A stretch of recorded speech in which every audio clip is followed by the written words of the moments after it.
Today, I want to talk about the good, bad, and the ugly of the Saginaw 4-speed. So how's it going, guys? Welcome back. And today we're going to be talking about the Saginaw 4-speed. Now, a lot of people hate this transmission. They say, throw them in the junk pile. So when you throw yours in the junk pile, message me. You can ship it to me, and I'll take over this bad boy. The Saginaw transmission was a light duty transmission from 1966 all the way up to 1985. It got its name because it was built right there in that little small town of Saginaw, Michigan. People often confuse it with the Muncie, which I don't see how they could do that because the Muncie looks way different. The way to tell the difference between a Saginaw and a Muncie would be this. Your Muncie's going to have the gear right here. So how to tell if you have a Sagenol? All the gears are going to be right here. If you're blind and you can't see that, a Muncie's aluminum.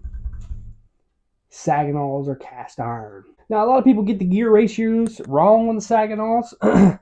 Some people say that the one groove is the best. I think it just all depends on how you treat them and what gear ratio you want. I have a one groove. I've had a two groove. They just have different gear ratios and they break the same way. It just depends how you treat them. A lot of people like the one groove because it's a 2.54 gear ratio. Now these transmissions been through a lot, so your shaft could have been changed because they really don't make a lot of aftermarket support for these things.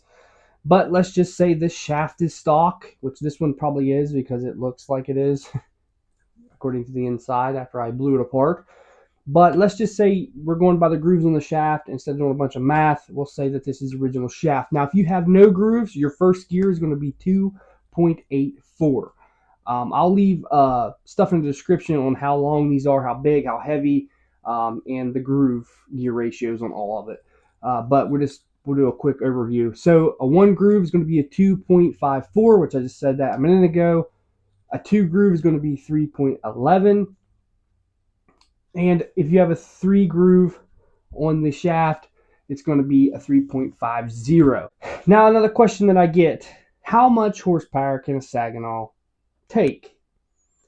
Now, there is a lot of factors when it comes to a Saginaw transmission. Now, these come in Novas, Camaros, some Corvettes, some pretty decent muscle cars, right?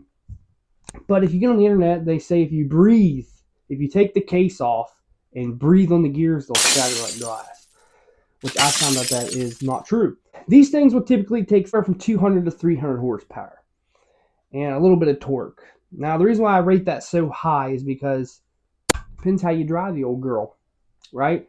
Now, a lot of people say, well, I had a Chevelle. It's pushing 660 horsepower. I beat on this thing, and it's lasted a long time. Well, absolutely it will. The other guy down the street, I do dirt track, and we hold them wide open. I'm sure it'll last. Where the Saginaw is weak is when you start letting on that clutch hard, right? When you start drag racing with it. So if you got a set of stickies on the back, and you let on that clutch and you jam it, something's going to give. It may take it for a little bit, but it's eventually going to give. The reason why dirt track racers don't have a problem with it is because they put it in one gear and they go. They're wide open and they're on dirt. It spins. The reason why I don't have a problem with them is because when I do let out on my clutch, my wheels spin and I don't get any grip, and I'm probably pushing like 200 horsepower. Will it take a lot of that, even with 200 horsepower? No, but will it break like right now? No. I did find a little flaw in these. If you speed shift them real hard, they will fly apart. And this is why this one's out.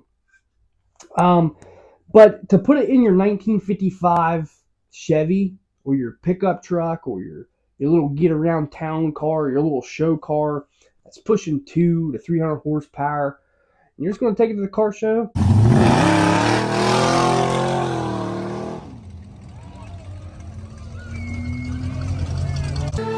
Whoopsie daisy! And you want a 4-speed? The Saginaws aren't too bad. Okay? So don't let people steer you away from Saginaws. They're not bad. They were designed for light duty cars, okay? And they're not bad. Like somebody like me that's not pushing a ton of horsepower, getting around town, having a little fun, These things are actually pretty good. You can pick them up for a decent price. Jesus Christ. You can rebuild them. When I say rebuild, you can't get gears. You can get used gears, but you can rebuild them for like $100. Bearings, synchronizers, pins, blah, blah, blah, all that stuff. They're super easy to rebuild too. What makes the Sagenol weak, you say? Get this all the time.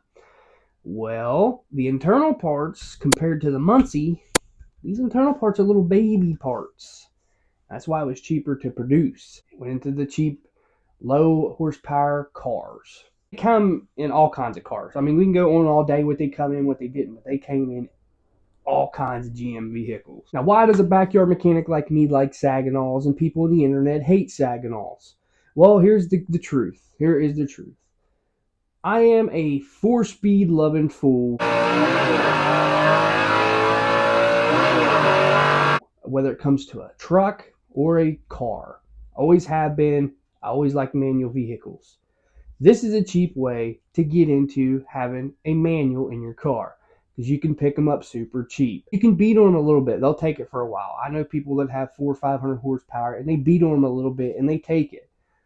Just maintenance it. Listen to the sounds. Don't speed shift it. Don't let on that clutch super hard with sticky tires. Don't drag race it, and you'll be fine with it. The Sagenol will be fine. I beat on my little Nova out there pretty hard, rev her out, do some burnouts. I beat on it a little bit. I definitely beat it on this one, and that's why it's here in front of me instead of in the car. Other than that, if you're thinking about getting a Sagenol and you're rebuilding like an old Chevy car, or you're just wanting to get one on the road, or you're building a car for the car show and you want to have a 4-speed in it, the Sagenol is the way to go. Or if you want a 4-speed in general and you want to beat on a little bit and you're building like a little muscle car, the Sagenol is the way to go. Now, if you're building a drag race car or street or drag and drive car, or you're going to be like really bashing on this thing, go ahead and get a Muncie.